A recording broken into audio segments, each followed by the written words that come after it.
Palavra aberta. Olá, ouvinte, olá, internauta. O transporte público de Belo Horizonte vive a sua pior crise, com a passagem custando R$ 6. O valor da tarifa, que era de R$ 4,50, é motivo de embate entre a Prefeitura de Belo Horizonte, as empresas, vereadores e o principal prejudicado é o passageiro. A Prefeitura quer que a passagem fique mais barata, de preferência R$ 4,50. Mas para isso, as empresas de ônibus querem uma ajuda financeira de R$ 740 milhões, o que a Prefeitura já disse que é inviável. Por outro lado, um projeto de lei tramita na Câmara Municipal de Belo Horizonte prevendo o pagamento de um subsídio de até R$ 476 milhões.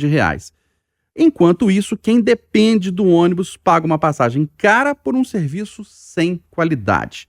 Enquanto isso, nós perguntamos aqui no Palavra Aberta, qual é a solução para o transporte público de Belo Horizonte? Para debater o assunto, nós estamos recebendo o André Veloso, que é economista, integrante do movimento Tarifa Zero. André, bom dia, obrigado pela presença. Bom dia, Eustáquio, obrigado pela oportunidade. Estamos recebendo também o advogado especialista em direito público, Fabrício Souza Duarte. Doutor Fabrício, bom dia, obrigado pela presença. Bom dia, Eustáquio, bom dia aos ouvintes e quem nos assiste pela Itatiaia. Começando com o André Veloso, que é do movimento Tarifa Zero. Diante dessa polêmica sobre o preço da passagem, a ajuda financeira às empresas, é possível uma tarifa zero em Belo Horizonte, a população não pagar passagem? Olha, é possível. É preciso, primeiro, criatividade e compromisso político, vontade política da prefeitura, né? É claro que hoje ela precisaria criar fontes de receita que não existem para financiar o sistema. Mas também ela precisa enfrentar as empresas de ônibus, porque quando as empresas pedem 740 milhões, é um pedido absolutamente irreal. Elas jogam todas as formas de calcular custos para cima, como se elas estivessem prestando um serviço maravilhoso, que a gente sabe que não é verdade. Então, assim, é preciso, ao mesmo tempo, reformular o contrato ou abrir uma nova licitação de fato, tirar essas empresas que operam o serviço da maneira como elas operam e criar fontes de recursos e formas de controle do transporte. Mas que é possível, e a tarifa zero, inclusive, tem sido uma solução crescentemente colocada em prática no Brasil. A gente já passa de 70 municípios com essa solução, até São Paulo, capital, está discutindo. Isso é uma realidade. Mas é fruto, a tarifa zero, de uma decisão política ou uma disponibilidade de recursos? Das duas coisas, né? O recurso que a prefeitura opera, tanto que ela arrecada, a forma como ela arrecada e onde ela decide gastar, tudo isso são decisões políticas, né? A gente tem prefeitura arrecadando dinheiro, né, ou pegando empréstimo para construir viaduto que cai, mas a gente não tem uma prefeitura que se dispõe a colocar recurso nem para construir faixa exclusiva, que é um investimento muito básico em infraestrutura de transporte coletivo. Aí, passando a palavra para o doutor Fabrício Souza Duarte, que é especialista em direito público, a gente fica se questionando, a população fica se questionando também. Serviço público. Você vai no posto de saúde, você não paga pela consulta. Você vai na escola municipal ou estadual, não paga mensalidade. Você pede uma poda de árvore, não paga por ela. Né? Você tem um assaltamento de rua, uma operação tapa-buracos, o cidadão não paga. Claro, é pelos impostos, mas a gente não desembolsa ali na hora e paga. Por que no transporte coletivo nós temos que pagar a passagem? Por que ele não é todo subsidiado pelo poder público? Eustáquio, como o colega já colocou, os serviços públicos em geral, eles são financiados pelos recursos de impostos, de taxas, de contribuições, o que se arrecada do cidadão. A forma de alocar esses recursos é, de fato, uma decisão política da sociedade, através de seus representantes, seja no poder legislativo, seja no poder executivo. Então, essas demandas, outras demandas que você colocou, como, por exemplo, educação, saúde, a manutenção das vias públicas, elas são financiadas através dos impostos. A sociedade decidiu que, para essas finalidades, eu utilizaria os impostos. Para outras finalidades, é preciso, houve uma decisão política, e eu não digo uma decisão política deste governo ou do outro, mas do Estado brasileiro como um todo, de que elas precisam ser financiadas através da participação de quem usa efetivamente o serviço, ou da sociedade de forma mais individualizada. Então, a tarifa, ela vai refletir o preço desse serviço, evidentemente que no caso do serviço concedido, também a remuneração do prestador de serviço. Então, é importante que o usuário do transporte coletivo tenha essa consciência que aquilo que as empresas fazem por ela não é um favor, é uma prestação de serviço, por isso ele tem direito a exigir qualidade. Mas é uma opção do Estado. Por que eu não pago pela saúde? Na Constituição brasileira, lá em 1988, se definiu que o Sistema Único de Saúde seria universal para todos e gratuito. Então, foi uma decisão política. Amanhã ou depois, o Estado pode mudar a sua conformação e decidir que também esses serviços vão ser cobrados e outros não. Então, o conceito de serviço público, ele é mutável no tempo e ele depende da conjuntura política daquele momento. O serviço de transporte coletivo, ele foi estabelecido como público essencial, mas passível de concessão e de cobrança por ele. Então, a ajuda financeira, o subsídio que a Prefeitura de Belo Horizonte e a Câmara Municipal deram para as empresas no ano passado, que vigorou até esse ano, ele é legal. É legal. O Estatuto da Mobilidade Urbana, que é uma lei federal que define as modalidades de transporte, inclusive dispõe sobre o transporte público coletivo de passageiros, ela estabelece essa possibilidade. A gente tem que entender que o subsídio, na verdade, ele não é uma ajuda para a concessionária, ele não é um favor do poder público para a concessionária do serviço, ele é um pagamento pelo serviço. O serviço ele é público, então o poder público, para garantir a modicidade da tarifa, para que a tarifa seja mais barata para o usuário, que é um dos vetores de aplicação da tarifa, é que ela seja módica, ou seja, ela seja o menor custo possível. Para garantir isso é que o poder público aporta recursos de subsídio. Então, é sempre importante dizer isso, porque senão fica parecendo também que o poder público está fazendo simplesmente um favor. Não, é um dinheiro público que é pelo pagamento e pela efetiva disponibilização do serviço de forma a ajudar o cidadão nessa parte. Ele não está dando um presente para as empresas de ônibus, ele está sustentando o serviço na cidade, é isso? Exatamente, exatamente. Ô André Veloso, enquanto não é possível não se ter uma decisão política por uma tarifa zero, que seria o sonho da população, né, não pagar pelo transporte coletivo, o movimento Tarifa Zero é a favor da ajuda financeira para o sistema, né, esse subsídio que as empresas estão reivindicando e que a prefeitura já pagou do ano passado para cá, para que a passagem não fique, por exemplo, a R$6, que ela fique a R$4,50 no valor, aí vamos dizer, intermediário, entre o zero e os R$6? Sim, claro. A gente é a favor do subsídio, eu acho que é importante dizer assim, é legal que o subsídio pago no ano passado, que foi de 237 milhões, ele é legal do ponto de vista que ele poderia ser pago. Mas a forma como ele foi calculado e paga que a gente questiona, porque assim, não houve nenhuma justificativa técnica para que esse valor tenha sido 237 milhões. Agora, as coisas são diferentes. Em março foi aprovada uma lei, e essa lei é muito importante, que muda a forma de remuneração do sistema, deixa de ser por passageiro e passa a ser por quilômetro rodado. Isso é muito importante porque antes, quando era por passageiro, as empresas queriam lotar os ônibus que dão lucro e não passar os ônibus que dão prejuízo. Então, ônibus de madrugada, periferia, domingo, sábado depois das 2, eram linhas que eram cortadas propositalmente, ilegalmente, porque não tinha passageiro suficiente para dar o lucro para as empresas. Hoje, com a ideia de se pagar por quilômetro, o quilômetro vale o mesmo tanto em qualquer horário, em qualquer lugar. Então, assim, o quilômetro da periferia, o quilômetro do ônibus das 2 da manhã é o mesmo preço do quilômetro do ônibus do horário de pico. Então, mudou-se a forma de remunerar o sistema para incentivar as empresas a prestar um serviço com menos superlotação. E aí, o subsídio entra na fórmula de cálculo de quanto que vale o quilômetro. Então, assim, se estipula o quanto de quilômetros que as empresas vão fazer por ano, o quanto que a tarifa vai cobrir desse custo e o quanto que o subsídio vai pagar como custa mais. Então, a gente está diante de um cenário em que a discussão sobre o papel da prefeitura e do subsídio está mais clara. Só que aí, quem diz que subsídio e economia é ciência exata nunca viu uma Câmara de Vereadores, entendeu? E aí a disputa está lá dentro sobre o quanto que custa o sistema de fato. E a gente acha que a prefeitura está sendo generosa com os empresários, e os empresários estão pedindo mais 100% do que a prefeitura estipulou, e não está sendo criativa tanto no enfrentamento aos empresários, quanto na proposta que ela tem para a cidade. Assim. Então, por exemplo, ela fala que vai aumentar em 10% a quilometragem produzida e em 10% a frota, quando ela poderia aumentar muito mais. Você não precisa aumentar 1 para 1 frota e quilometragem. Então, a gente está pedindo ônibus de madrugada, ônibus de periferia. Então, assim, para concluir, sim, a gente é a favor do subsídio, desde que ele seja feito de uma maneira coerente, com enfrentamentos às empresas e propostas concretas de melhoria à cidade. E a gente está atuando nesse sentido. Eu queria fazer uma pergunta para você, para o doutor Fabrício comentar. Você falou no início que você é a favor de uma nova licitação, cancelar o contrato que está em vigor agora, que começou em 2008 e vai até 2028. Basicamente, por que você defende esse cancelamento? Ó, a primeira questão é que, sim, o contrato é letra morta tem mais de 5 anos. As empresas não cumprem ele desde 2012, não tem cobrador, os próprios parâmetros operacionais, elas devem foram aplicadas mais de 100 mil multas para elas que elas não pagam. Então, assim, o contrato ele não funciona como instrumento de gestão pública, ele não funciona.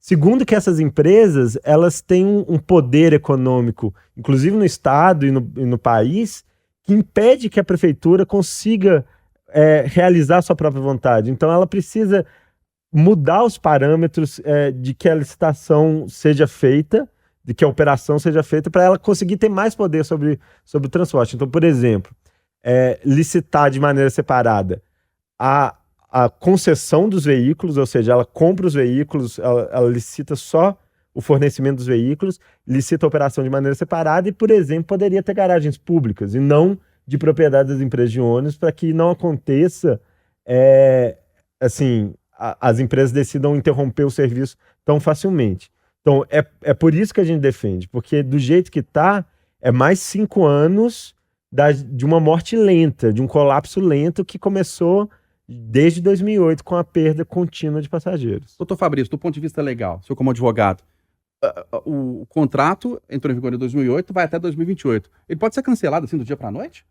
Não, Eustáquio. Na verdade, os contratos de concessão, eles têm hipóteses de término antecipado dele. Uma hipótese, por exemplo, é a encampação, quando a administração pública entende, sem falta nenhuma do concessionário, sem nenhum tipo de punição, que agora ele pretende retomar o serviço e realizá-lo diretamente através das suas próprias forças. Até foi aprovado na semana passada um projeto de lei na Câmara Municipal prevendo justamente essa encampação, né?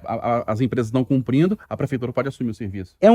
O que foi aprovado na Câmara é um pouco diferente. Na verdade, a Câmara aprovou uma possibilidade da administração intervir no serviço para garantir a continuidade da operação caso as empresas interrompam a prestação do serviço. Isso é uma hipótese de intervenção, que inclusive a Lei Federal 8987, que regula as concessões de maneira geral, ela já permite. Então, para que o serviço não seja interrompido ou por qualquer outra questão que a administração, de momento episódico, esporádico, entenda que ela pode intervir. A encampação ela é mais do que isso, ela acaba com o contrato. A intervenção ela é temporária. A encampação acaba com o contrato e retorna. E aí, evidentemente, o concessionário vai ter direito às indenizações pelo término antecipado do contrato. Mas ele pode ser interrompido, ele pode ser cancelado. Pode. Antes de 2028. Pode. E tem a situação que é a declaração de caducidade. A caducidade aí é quando o concessionário ele não cumpre regularmente o contrato e a administração extingue o contrato. Ele também vai ter direito a algumas indenizações, a devolução de recursos, porque não existe no direito brasileiro a figura do confisco. Eu não posso tomar aquilo que é do particular. Eu tenho que indenizá-lo, ainda que ele tenha culpa. Evidentemente que aí vai também, nesse caso de caducidade, vão incidir multas, uma série de penalidades para as empresas. Mas é possível, legalmente, é possível encerrar o contrato antes, basicamente nessas duas hipóteses. O senhor, como especialista na área, tem uma ideia, uma proposta assim que seria ideal em termos de contrato ou em termos de relação da prefeitura com as empresas de ônibus? Ou não deveria ter contrato, a prefeitura devia assumir tudo? O senhor tem um posicionamento? Olha, Eustáquio, na verdade, a questão técnica, ela está subordinada a uma decisão política. A administração pública, como eu disse, ela decide onde quer colocar seus recursos. Eu tenho uma quantidade finita de recursos públicos que é capaz de tirar da sociedade para devolver para ela na forma de prestação de serviços, dos mais variados, como a gente comentou no início, e ela tem que decidir qual o modelo que ela quer. A sociedade precisa decidir isso. Então, não existe uma fórmula mágica para poder resolver o problema do ônibus. Isso tem que ser consensuado com todos os atores da sociedade. O usuário, empresas que também são usuárias indiretas do serviço, porque a cidade funciona porque existe mobilidade urbana, senão as empresas também não vão funcionar. Então, tudo isso precisa ser conversado. Nós vivemos numa sociedade, o Brasil, o que a gente chama de desenvolvimento tardio. Nós não tivemos um desenvolvimento econômico como outras nações tiveram. Então, nós temos uma série de carências de serviços públicos de todas as ordens, não só no transporte coletivo, e a sociedade precisa falar assim, olha, o que eu vou priorizar com os recursos que eu tenho hoje? Eu vou priorizar construir um novo posto de saúde, melhorar o sistema de esgotamento sanitário, ou vou investir no transporte público coletivo e gratuito? Porque a sociedade tem um recurso limitado. Então, eu acho que uma nova rodada de licitação que vier a ser feita, ou mesmo que o poder público resolva admitir o serviço, o cidadão, de maneira esclarecida, tem que falar assim, olha, isso tem um custo. Qual que é o custo? Eu estou disposto a arcar com esse custo? E o que é que eu vou deixar de fazer para manter esse custo rodando? Ô, André, é claro que a sociedade não quer, o usuário do transporte coletivo não quer uma passagem alta, quer que ela abaixe ou fique de graça. Mas, na sua opinião, na opinião do Movimento Tarifa Zero, não houve assim uma irresponsabilidade da prefeitura ao não reajustar a passagem? Desde 2018 ela ficou R$ 4,50 durante 4, 5 anos. Volto a dizer, ninguém quer passagem cara, mas tudo aumentou menos a passagem, as empresas chegaram a essa situação, ou foi má administração das empresas? Olha, assim, a tarifa de R$ 4,50, ela não cobre o custo como a gente gostaria, entendeu? Na verdade, o importante dizer assim, a ideia de que o usuário sozinho, né, o passageiro de ônibus, possa financiar o sistema somente a partir da tarifa, ela é uma ideia falida, é uma ideia que não funciona já tem mais de 20 anos, né? Então, esse contrato foi feito com essa premissa e ele está errado. Agora, a prefeitura teve 4 anos ou mais para poder achar soluções, entendeu? Tanto assim, intervenções pontuais, melhorias da operação do sistema com faixa exclusiva, integração, ou assim, até proposta de reformulação do contrato mesmo. Foi criada uma comissão que eles mesmos encerraram, né, a prefeitura. Então, assim, a inação da prefeitura é indesculpável. E aí, sim, ela já deveria ter proposto uma forma de subsídio concreto, que financiasse a tarifa a R$ 4,50 ou até mais baixo. Isso era possível fazer, arranjar e costurar politicamente. Agora, uma coisa que é preciso ser dita é o seguinte, hoje em dia, a Itatiaia identifica muito isso, tem um diálogo com a população, ninguém gosta de usar ônibus. Você chegar lá para qualquer pessoa na cidade e falar, se você pudesse escolher usar ou não usar ônibus, você escolheria usar? E as pessoas vão falar não. Com razão, porque o ônibus é ruim, passa pouco, quando passa está superlotado, os veículos estão caindo aos pedaços e a passagem está R$6. Então, assim, essa forma de tratar o transporte coletivo é ruim para a prefeitura e é ruim também para as empresas de ônibus, que no longo prazo todo mundo está saindo do sistema. Então, o que a gente está falando é uma defesa do transporte coletivo, porque as pessoas têm que querer usar ônibus, elas têm que achar que essa é a solução para o dia delas, para o deslocamento delas, o conforto na vida delas, ao invés delas escolherem Ubermoto, ao invés delas escolherem carro. E isso só vai funcionar com decisões radicais, com uma proposta de reformulação radical, senão a gente vai ficar aqui enxugando gelo, sacou? Que é isso, essa discussão toda na Câmara, sem a ação da prefeitura, uma ação concreta, é enxugar gelo. E aí, no final do ano, a gente vai ter que discutir um novo valor de subsídio, as empresas vão começar a pressionar das mais variadas formas, e a gente vai ficar nesse tipo de pantanal, de pântano político, até 2028, quando tiver uma nova licitação. Então a gente precisa de ação da prefeitura, e isso não está acontecendo. Para a gente finalizar, doutor Fabrício, a prefeitura diz que, e o Movimento Tarifa Zero dizendo que as empresas não cumpriram e não estão cumprindo o contrato, o que está previsto nessa licitação. Agora, as empresas dizem também que a prefeitura não está cumprindo o contrato, já que não reajustou as passagens desde 2018, até agora 2023, agora que passou para R$6. Na opinião do senhor, foi isso mesmo? Porque o que se falou na prefeitura a qualidade não está aumentando e o passageiro não pode sofrer. Então vamos manter a 4,50. Houve um descumprimento também na visão do senhor? E só para complementar, se as duas partes não cumprem o contrato, ele pode, assim, isso é uma situação jurídica diferente, certo? Existe todo contrato, e o contrato de transporte coletivo de Belo Horizonte não é diferente, ele tem uma fórmula para o cálculo da tarifa. Se você pegar o contrato de 2018, ele está lá, inicialmente, qual que seria o valor da tarifa a partir de janeiro do ano seguinte. Se eu não me engano, tinha várias tarifas de 2,80, 1,50, dependendo do tipo de transporte, e uma fórmula que todo ano iria reajustar o preço da tarifa em função dos subsídios. Nessa fórmula consta o valor da mão de obra, dos reajustes de mão de obra, de combustível, de manutenção dos veículos, de depreciação dos veículos, tudo isso é calculado. Então, de maneira correta, a administração, sim, ela deveria anualmente fazer uma análise dessa fórmula e aplicá-la. E essa fórmula, é importante dizer isso, ela poderia ser para cima ou para baixo. Porque se, por exemplo, em um determinado ano, é que no Brasil a gente vive esse cenário muito dificilmente, mas se o custo diminui, por exemplo, de combustível, eu tenho que reduzir o valor, isso tem que refletir na tarifa. O contrato de Belo Horizonte também prevê o seguinte: se as empresas conseguem um tipo de subsídio ou uma linha de crédito melhor para aquisição de veículos para se financiar, isso também deveria ser refletido na tarifa. Então, isso a prefeitura devia fazer. De outro lado, as empresas também estão obrigadas a uma série de melhorias com o sistema de transporte que também não foram cumpridas e devem ser penalizadas por isso, né? Agora, o que não se pode, e eu acho que leva a essa confusão, é utilizar a trava da tarifa em razão do não cumprimento do contrato.